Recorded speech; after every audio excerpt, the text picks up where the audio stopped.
Shalom Bapak Ibu dan saudara-saudari sekalian. Selamat hari Minggu untuk kita semua. Jemaat yang kasih Tuhan, mohon kiranya kita untuk mematuhi protokol kesehatan, memakai masker, menjaga jarak, dan mencuci tangan. Untuk memulai ibadah kita pagi hari ini, jemaat yang dikasihi Tuhan, kami undang untuk berdiri. Kita angkat pujian dari Kidung Jemaat 454 ayat 1 dan 2.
Di dalam nama Allah Bapa dan Tuhan Yesus Kristus serta Roh Kudus, pencipta langit dan bumi.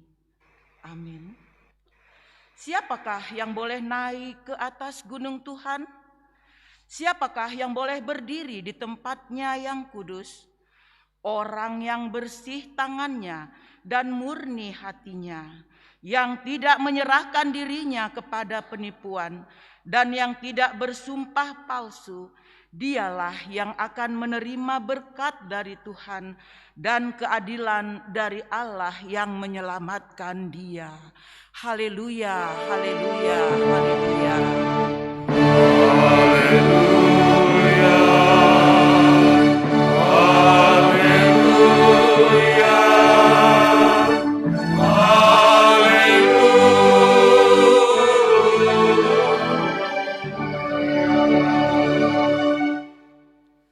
Marilah kita berdoa. Ya Tuhan Allah yang Maha Tinggi dan Maha Pengasih, Engkau telah menyatakan diri dalam Yesus Kristus, sehingga kami boleh mengenal Engkau dan kehendak-Mu. Kami datang merendahkan diri di hadapan-Mu, memuji serta mengucap syukur di tempat-Mu yang kudus ini. Firman-Mu mengajarkan kepada kami bahwa Engkau menganugerahi kebahagiaan bagi orang yang rendah hati. Pimpinlah ibadah ini sebagai persekutuan jemaat yang hidup dan sehat dengan saling merendahkan diri. Karena Yesus yang telah merendahkan diri adalah teladan bagi kami. Roh Kudus kiranya menumbuhkan kerinduan kami mendengar dan berpegang pada firman-Mu sebagai pernyataan iman dan menyongsong kehidupan kekal yang telah dijanjikan oleh Yesus Kristus, Tuhan kami. Amin. Jemaat duduk kembali. Kita angkat pujian dari Kidung Jemaat nomor 10 ayat 1, 3 dan 5.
Jemaat Tuhan diundang untuk bangkit berdiri.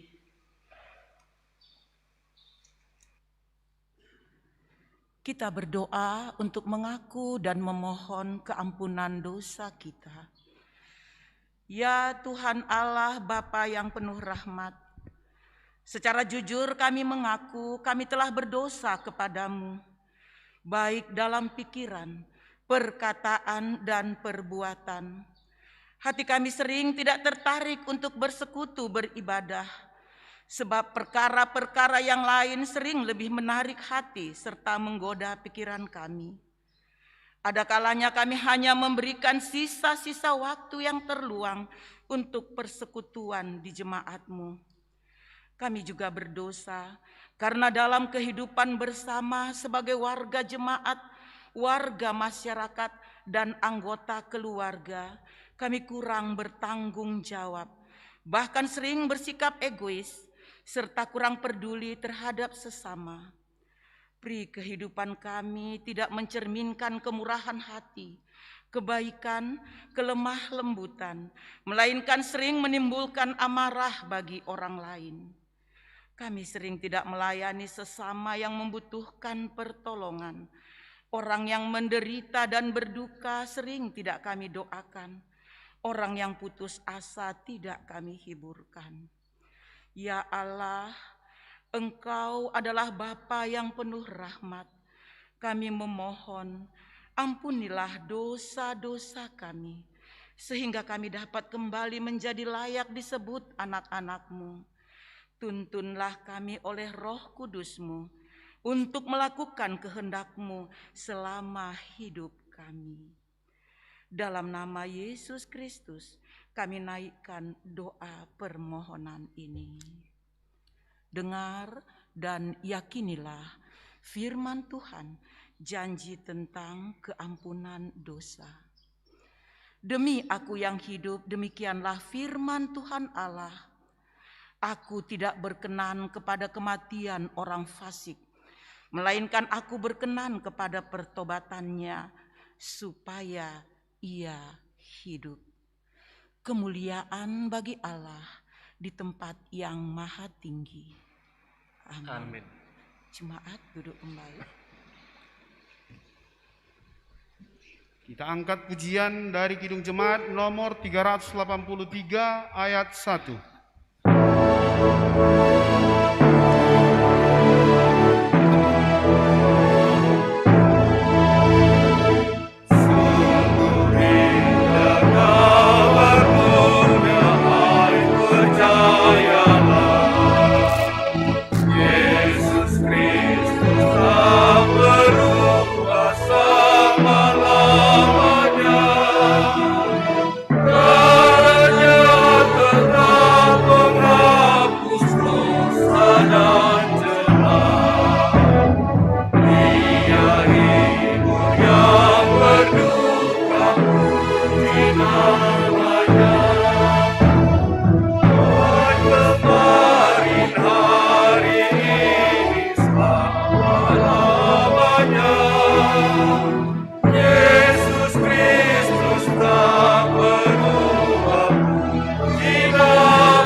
Jemaat diundang untuk bangkit berdiri.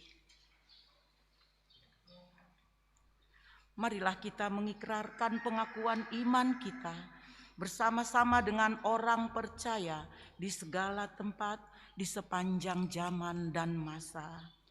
Aku percaya kepada Allah, Bapa yang Maha Kuasa, Khalik langit dan bumi, dan kepada Yesus Kristus, Anaknya yang tunggal, Tuhan kita, yang dikandung daripada Roh Kudus, lahir dari anak darah Maria, yang menderita di bawah pemerintahan Pontius Pilatus, disalibkan, mati dan dikuburkan, turun ke dalam kerajaan maut, pada hari yang ketiga, bangkit pula dari antara orang mati, naik ke surga, duduk di sebelah kanan Allah, Bapa yang Maha Kuasa, dan akan datang dari sana untuk menghakimi orang yang hidup dan yang mati. Aku percaya kepada Roh Kudus, gereja yang kudus dan am, persekutuan orang kudus, pengampunan dosa, kebangkitan daging, dan hidup yang kekal. Amin. Jemaat duduk kembali.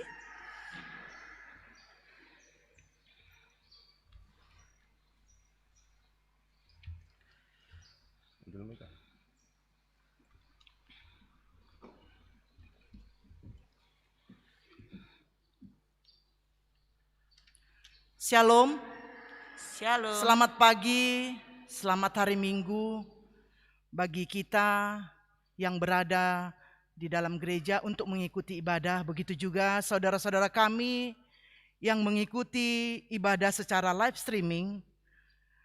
Kami mengucapkan selamat berhari Minggu. Izinkan kami sebagai panitia olop-olop GKPS Resort Siantar 1 untuk menyampaikan kepada seluruh jemaat Resort Siantar 1 berupa kegiatan sebelum olop-olop kita pada tanggal 19 September 2021. Kami sebagai panitia olop-olop Jubileum 118 tahun Injil di Simalungun di GKPS Resort Siantar 1 menyampaikan beberapa hal kegiatan kita mulai dari pra-olop-olop sampai pada hari H tanggal 19 bulan 9 2021. Adapun kegiatan kita yaitu kita akan mulai pada tanggal 14 bulan 8 2021 yaitu hari Sabtu pukul 16.30 sampai dengan pukul 18. Acara kita pada hari itu adalah talk show. Talk show ini berupa penyampaian apakah mitos, apakah fakta COVID-19. Mitos atau faktakah COVID-19 yang dibawakan oleh para narasumber kita, yaitu Dr. Sadra Saragis, spesialis paru, Dr. Johannes Purba, spesialis penyakit dalam, Dr. Rosmalina Damanik, spesialis anak, dan hostnya adalah Dr. Gigi Eva Sinaga. Kami mohon kepada pengurus sektor untuk mendata siapa saja yang akan ikut serta di dalam mengikutinya, yaitu di gereja. Karena kami membatasi peserta yang akan mengikuti talk show di gereja. Tetapi kami juga membuka acara ini secara live streaming. Kita akan men-share linknya, dan bagi saudara-saudara yang ingin mengikuti talk show ini, boleh melihat secara live streaming. Acara yang kedua yaitu kami akan mengadakan kunjungan kasih kepada jemaat kita yang terbaring di tempat tidur karena sakit penyakit, yang telah berada di kursi roda karena sakit penyakit. Kami mohon kepada pengurus sektor untuk mendata saudara-saudara kita yang memang benar-benar di dalam kesakitan, baik itu di tempat tidur ataupun di kursi roda. Dan kegiatan ini akan dilaksanakan pada tanggal 21 bulan 8 tahun 2021, yaitu pukul 14 WIB.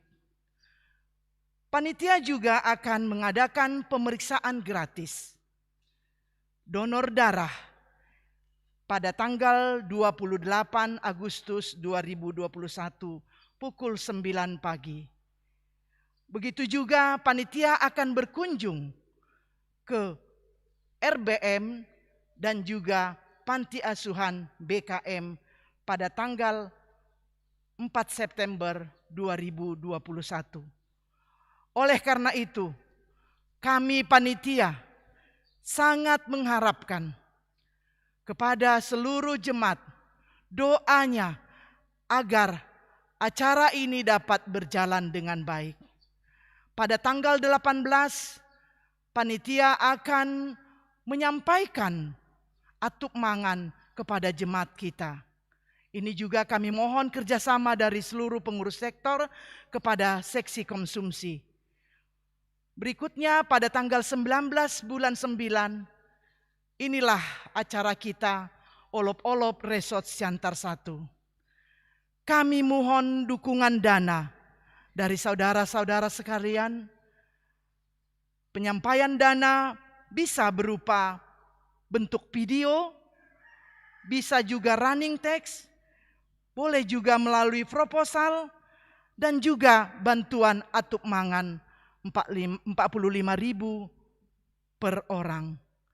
Demikianlah yang kami sampaikan kepada seluruh jemaat yang ada di Resort Siantar 1. Kami mohon doa agar acara ini semuanya dapat berjalan dengan baik di masa-masa pandemi COVID-19. Tuhan Yesus memberkati. Horas.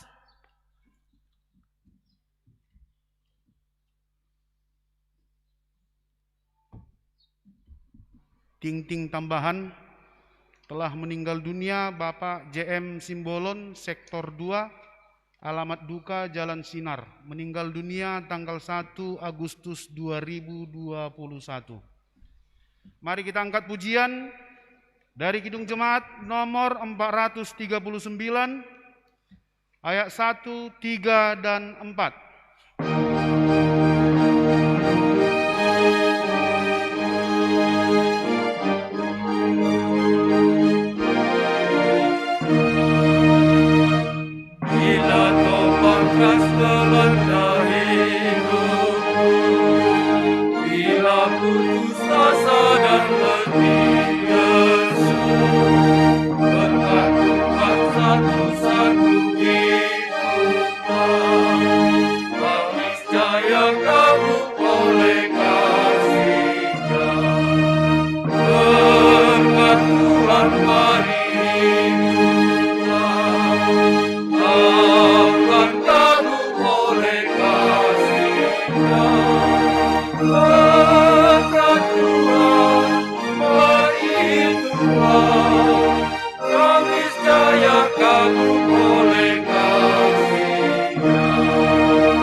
Bersatu di dalam doa.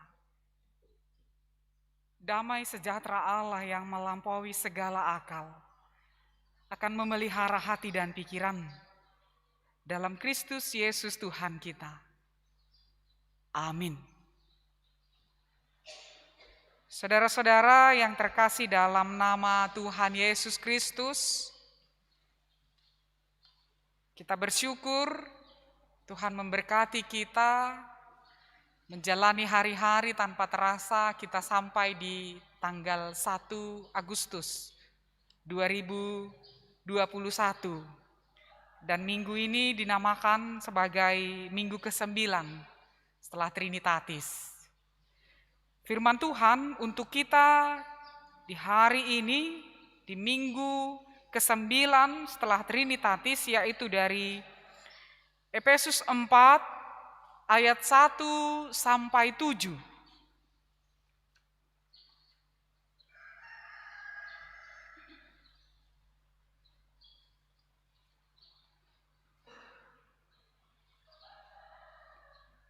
Efesus 4 ayat 1 sampai 7 demikian dikatakan.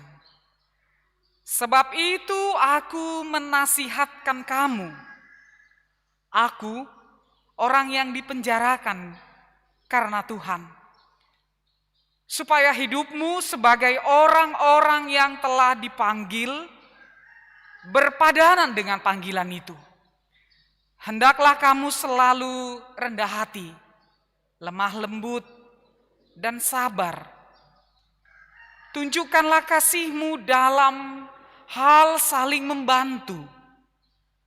Dan berusahalah memelihara kesatuan roh oleh ikatan damai sejahtera. Satu tubuh dan satu roh, sebagaimana kamu telah dipanggil kepada satu pengharapan yang terkandung dalam panggilanmu. Satu Tuhan, satu iman, satu baptisan, satu Allah Bapa dari semua. Allah yang di atas semua dan oleh semua dan di dalam semua. Tetapi kepada kita masing-masing telah dianugerahkan kasih karunia menurut ukuran pemberian Kristus. Demikian firman Tuhan. Saudara-saudara yang terkasih dalam nama Tuhan Yesus Kristus, tentu ketika orang tua memberikan nama kepada anaknya, orang tua itu selalu berharap kelak kemudian anak ini seperti namanya. Sehingga orang tua selalu berusaha memberikan nama yang terbaik kepada setiap anaknya. Siapapun itu. Sebab dia memiliki harapan dan doa. Beginilah dia nanti. Kalau nama anaknya diberikan Sabar, dia berharap anaknya adalah anak yang selalu membawa penuh kesabaran.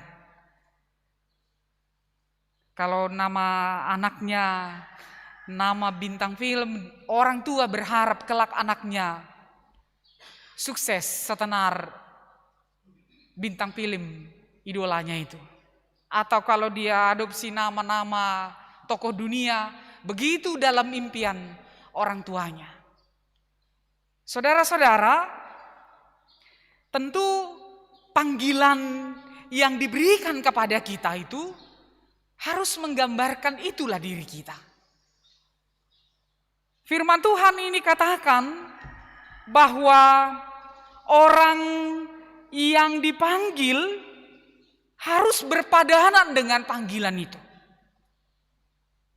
Bahwa para pengikut Kristus, orang Kristen itu harus berpadanan hidupnya dengan panggilannya. Apa itu yang dimaksudkan? Bahwa ada beberapa yang harus ditunjukkan ketika kita dinamakan sebagai pengikut Kristus. Dalam firman Tuhan kita pada hari ini dikatakan bahwa kita harus memiliki kerendahan hati.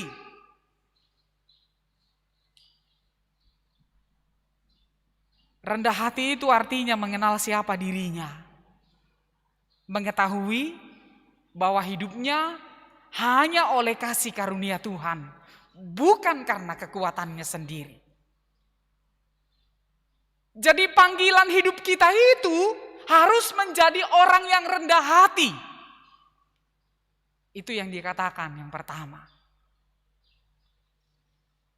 Saudara-saudara yang terkasih dalam nama Tuhan Yesus Kristus, tentu ini yang menjadi penanda bagi kita sebagai umat Tuhan. Bahwa kerendahan hati itu juga akan mengikat melihat sebuah kesatuan. Bahwa kerendahan hati itu yang membuat sebuah persekutuan ini bisa berjalan dengan baik. Dan itu juga yang diharapkan Paulus dari jemaat Efesus. Supaya mereka memiliki kerendahan hati, jangan menonjolkan dirinya masing-masing. Ketika dalam sebuah persekutuan ada yang menonjolkan diri, tentu alamat ada konflik di tengah-tengah persekutuan itu kelak. Efesus berharap yang mengatakan diri sebagai Kristen, pengikut Kristus itu dimanapun berada, milikilah kerendahan hati. Seperti Kristus yang merendahkan dirinya, mengambil rupa sebagai seorang hamba demi menyelamatkan manusia yang berdosa ini. Jadi kita memiliki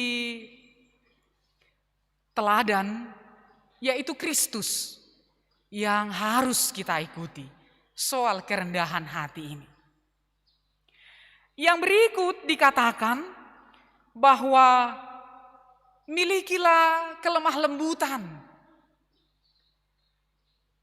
Dalam Matius 11 ayat 29 dikatakan, "Pikulah kuk yang kupasang dan belajarlah kepadaku, karena aku lemah lembut dan rendah hati, dan jiwamu akan mendapat ketenangan."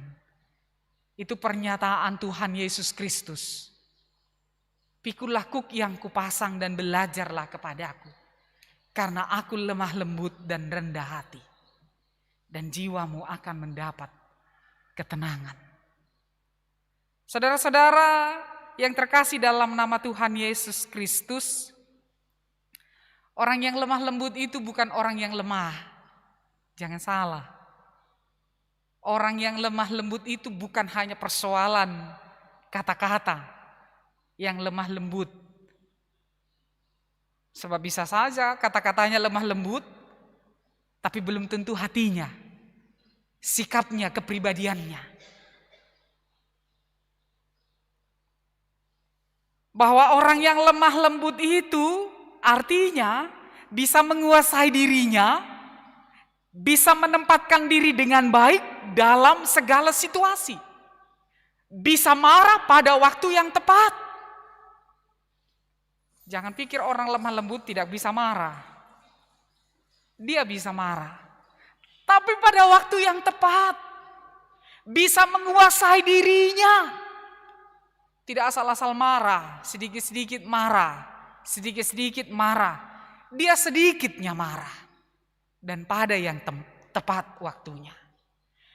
Jadi bahwa Yesus Kristus menginginkan orang-orang Kristen, para pengikutnya itu memiliki kelemah lembutan dalam persekutuan ini supaya terwujud sebuah kesatuan dalam persekutuan. Ketika kita memiliki kelemah lembutan sebagai bagian dari kehidupan kita, jadi kepribadian kita, tentu kita tidak akan lekas-lekas marah melihat situasi yang manapun. Tidak lekas-lekas bersungut-sungut. Tidak lekas menuduh orang secara negatif. Tapi dia bisa menahan dirinya, menguasai dirinya. Sebab itu sangat penting sekali dalam sebuah persekutuan. Dan sabar, dikatakan demikian. Jadi rendah hati, lemah lembut, dan sabar. Belajar dari kesabaran yang Tuhan berikan kepada umatnya. Begitulah kita ini. Belajarlah. Bagaimana Tuhan senantiasa sabar kepada orang-orang yang berdosa, sudah memberontak, suka menuntut, tapi Tuhan selalu menunjukkan kesabarannya. Demikian yang ditunjukkan dalam bacaan atau si Basaun. pada minggu ini 2 Musa 16 ayat 11 sampai 18. Peristiwa keluarnya Israel dari Mesir, lalu mereka bersungut-sungut kepada Tuhan Allah. Mereka bilang tidak ada makanan, lebih baik mati di Mesir. Di sana tersedia ada gulai, ada daging, ada roti. Sebuah pemberontakan yang mereka tunjukkan terhadap Tuhan. Itu pemberontakan. Sebuah hati yang melawan. Hati yang dikeraskan. Tapi bagaimana jawaban Tuhan dalam bacaan kita ini? Aku sudah mendengarkan sungut-sungutmu. Besok apa yang kamu minta aku berikan. Besoknya mereka makan daging, mereka makan manna. 40 hari Tuhan selalu memberkati, memberikan manna dalam perjalanan mereka sampai ke tanah Kanaan. Milikilah kesabaran. Bisa menahan diri, begitulah orang yang sabar. Orang yang sabar itu selalu memiliki harapan, optimis. Jangan pikir orang yang sabar itu menjadi orang yang pesimis, bukan.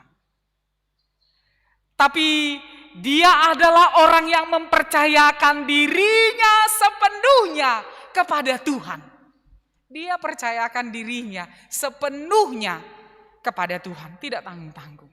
Begitu orang yang sabar. Dia bijaksana dalam menghadapi lawannya, menghadapi keresahannya. Dia bijaksana dalam menghadapi ketidaktenangannya. Dia bijaksana dalam menghadapi pandemi COVID-19. Dia bijaksana dalam menghadapi duka citanya. Dia bijaksana menghadapi apapun yang datang dalam kehidupan ini. Tidak hilang pengharapan. Dia tetap orang yang berpengharapan.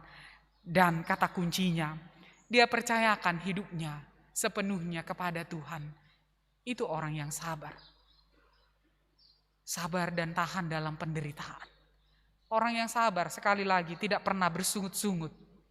Sebab sungut-sungut yang dimaksudkan dalam Keluaran itu adalah sungut-sungut tanda pemberontakan kepada Tuhan Allah. Saudara-saudara, yang berikutnya dikatakan bahwa milikilah kasih. Supaya persekutuan ini bisa selalu sebuah kesaksian sada, bisa selalu seia sekata bahwa persekutuan ini bisa dikatakan satu roh. Harus ada kasih. Sebab Allah yang telah mengasihi kita terlebih dahulu. Karena itu kasihnya itu harus kita teruskan kepada sesama. Nampaknya ini memang nasihat praktis yang dikatakan Rasul Paulus kepada jemaat. Kepada kita sekaliannya. Tapi inilah yang menjadi dasar bagaimana persekutuan ini bisa berjalan selalu dengan baik. Lalu yang berikut saudara-saudara, bahwa kesatuan orang Kristen itu timbul dari kesatuan Allah. Jadi bukan tidak ada dasar kita. Kita memiliki dasar yang teguh. Bahwa dikatakan berusahalah memelihara kesatuan roh oleh ikatan damai sejahtera. Satu tubuh dan satu roh, sebagaimana kamu telah dipanggil kepada satu pengharapan yang terkandung dalam panggilanmu. Satu Tuhan, satu iman, satu baptisan, satu Allah Bapa dari semua. Allah yang di atas semua dan oleh semua dan di dalam semua. Karena kita hanya memiliki satu Allah dalam Kristus Yesus yang kita kenal dalam Roh Kudus. Jadi gereja itu hanya satu. Memang ada banyak gereja yang kelihatan, ada banyak denominasi gereja. Tapi dikatakan gereja yang tidak kelihatan itu hanya satu, yaitu Kristus Yesus Tuhan kita. Dia kepala gereja, dia pemilik gereja. Meski kita ada berbagai-bagai, tapi khotbah ini mau mengatakan kita ini harus selalu satu di dalam Tuhan. Sehingga tidak ada yang mengecilkan saudaranya yang lain dan merasa lebih dari saudaranya itu. Sehingga jauh perselisihan dari yang dinamakan gereja itu sebagai tubuh Kristus itu. Itu yang diinginkan dari kita. Bahwa ketika ada gejala di tengah-tengah jemaat Efesus itu, bahwa kami jemaat yang paling unggul, bahwa mereka jemaat Kristen yang berasal dari, atau dikatakan yang bukan berasal dari Yahudi itu, mereka itu lebih rendah dibanding Kristen Yahudi. Tapi Paulus mau mengatakan bahwa kita satu di dalam Tuhan Allah, Yesus Kristus sang pemilik gereja. Saudara-saudara yang terkasih dalam nama Tuhan Yesus Kristus, tentu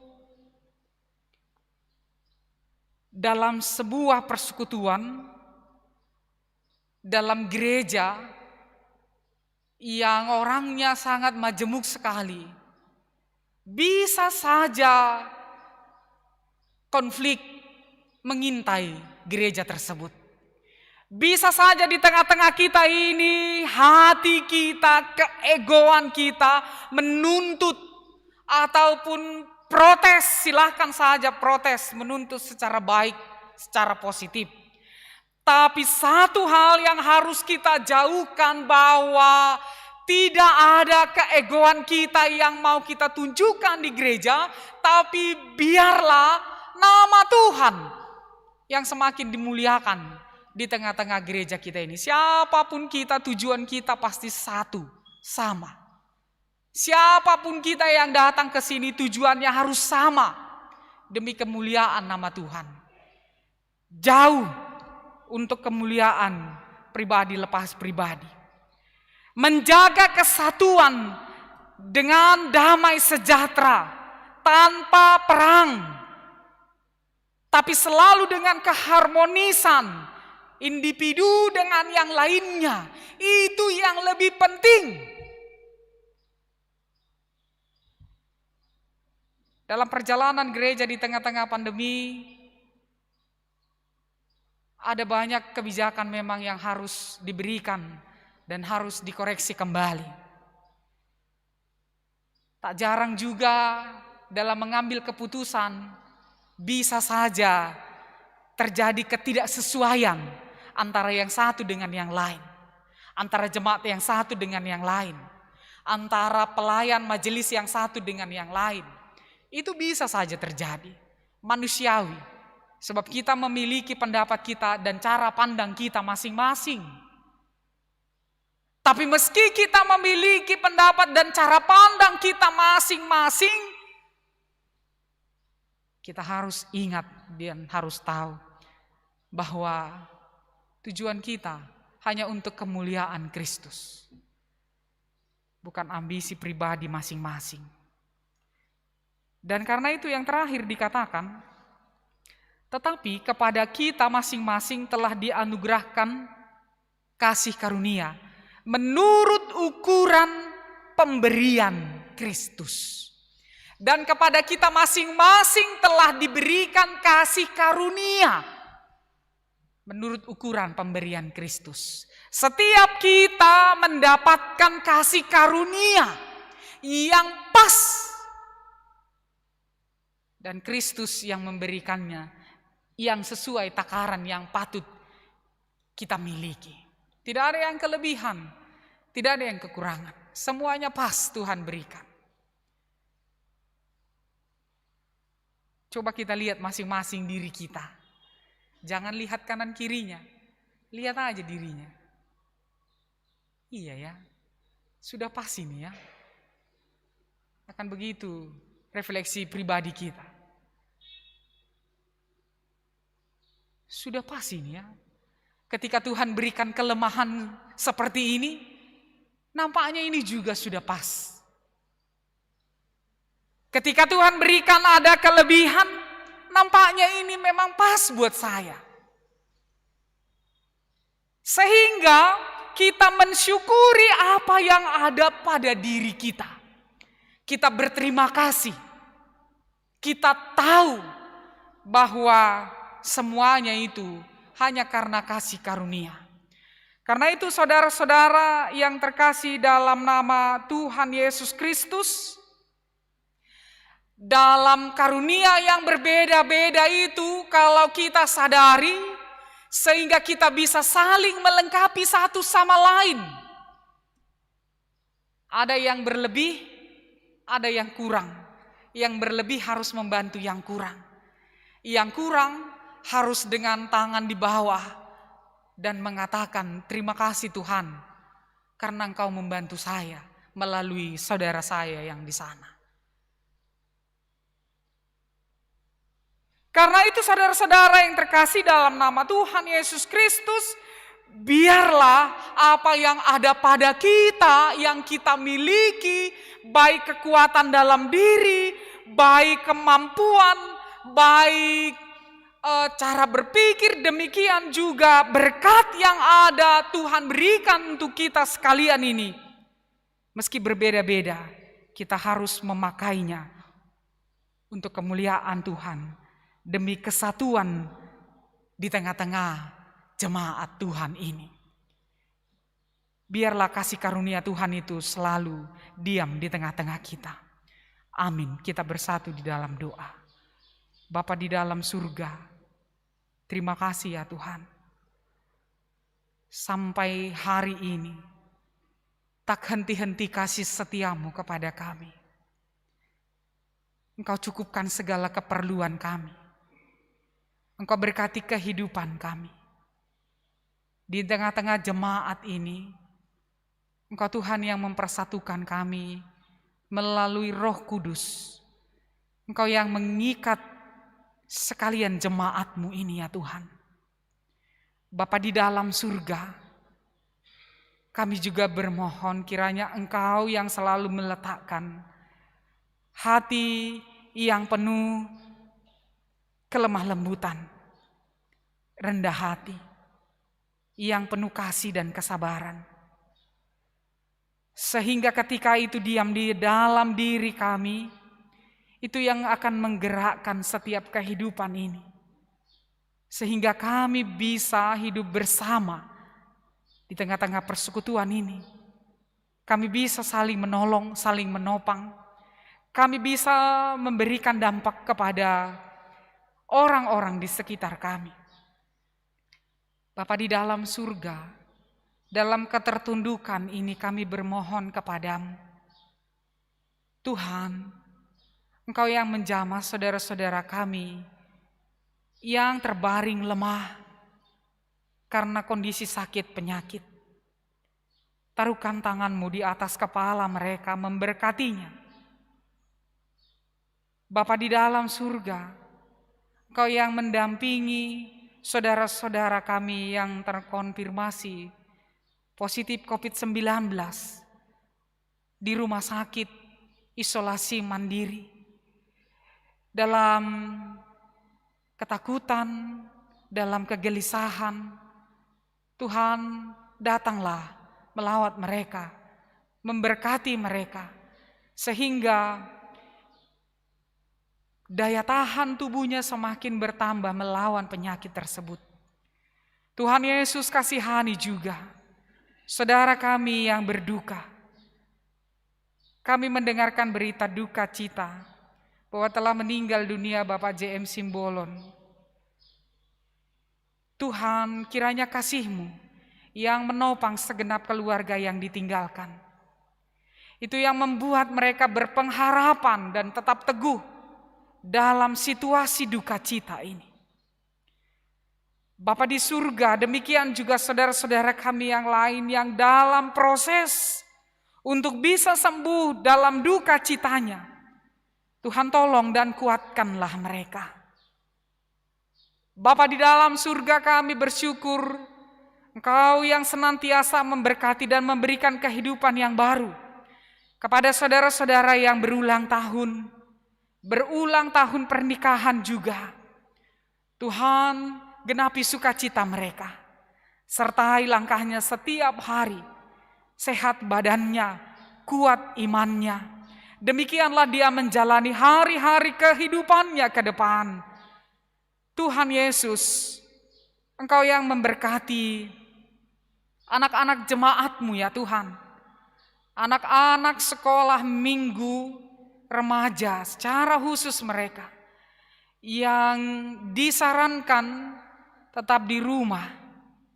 Tuhan, tolonglah mereka, berikanlah Roh-Mu menuntun hari-hari mereka, jauhkan dari rasa kebosanan, tapi ajarlah mereka memakai hari-harinya dengan penuh hikmat dan bijaksana. Demikian juga setiap orang tua. Tuhan, Engkau yang memberikan kekuatan yang lebih dalam mendidik anak-anaknya. Ketika anak-anak disuruh sekolah di rumah ataupun sekolah minggu dari rumah juga.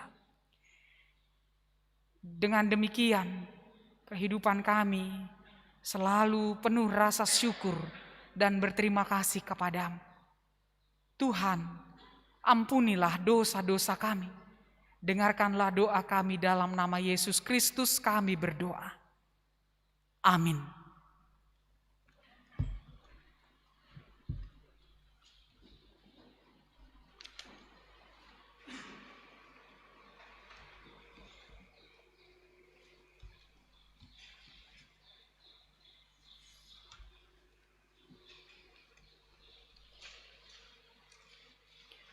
Sebelum kita mengumpulkan persembahan, marilah kita mendengarkan firman Tuhan yang menjadi dasar kita untuk memberikan persembahan, yang tertulis dalam Mazmur 50 ayat 23.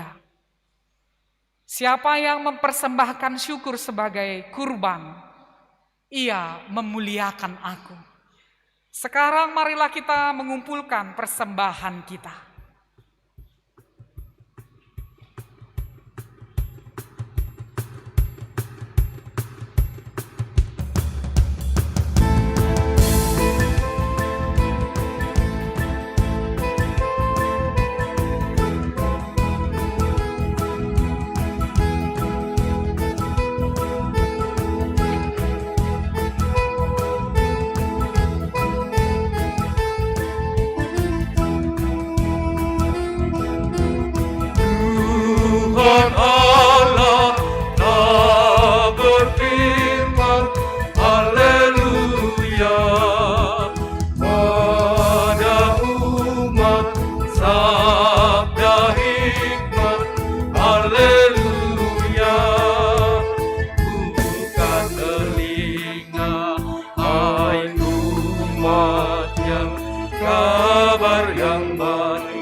Tuhan datang, hai yang beriman. Tuhan Allah telah berfirman, haleluya, pada umat sabda hikmat, haleluya.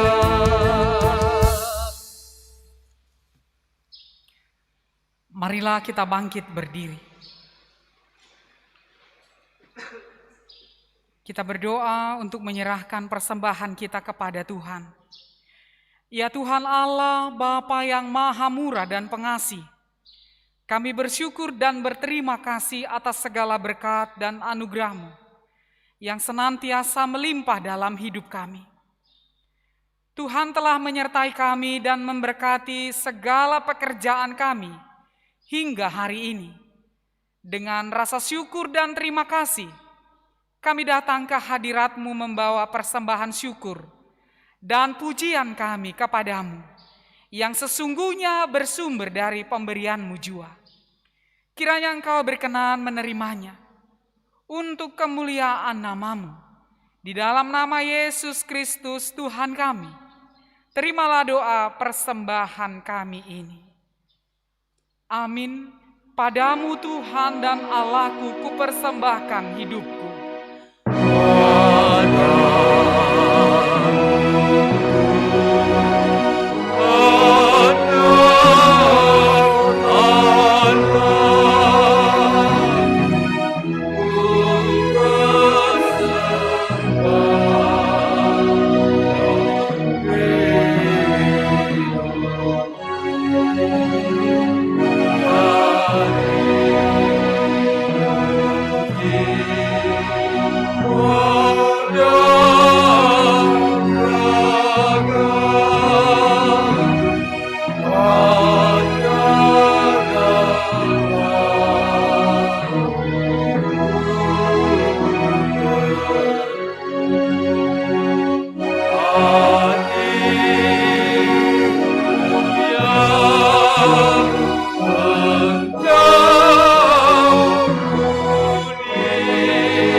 Bapa kami yang di surga, dikuduskanlah nama-Mu, datanglah kerajaan-Mu, jadilah kehendak-Mu di bumi seperti di surga.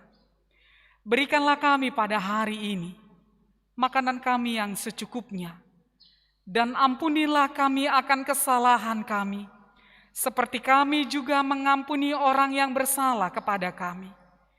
Dan janganlah membawa kami ke dalam pencobaan, tetapi lepaskanlah kami daripada yang jahat.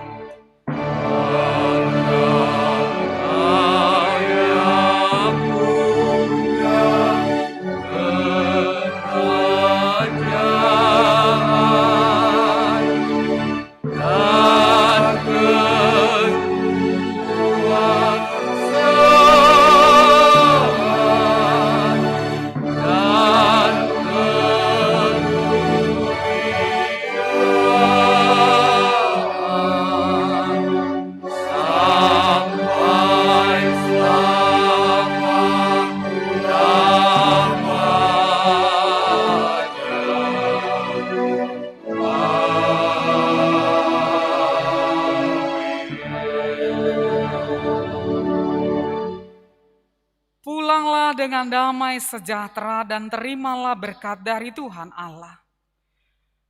Tuhan memberkati engkau dan melindungi engkau.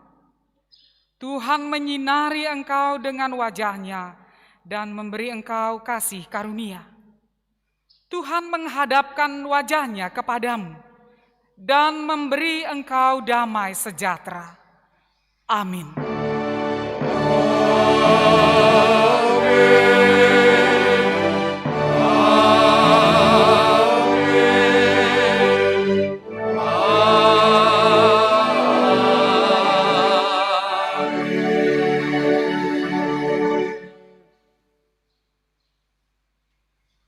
Selamat hari Minggu untuk kita sekalian.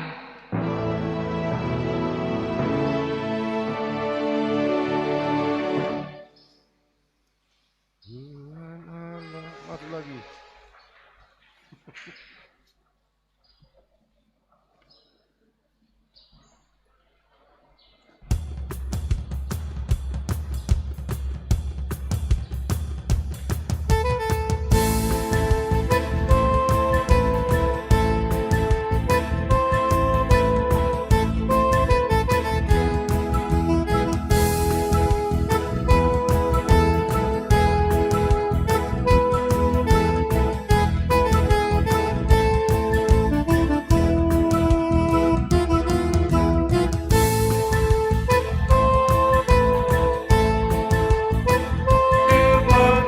Haleluya, pada umat sabda hikmat.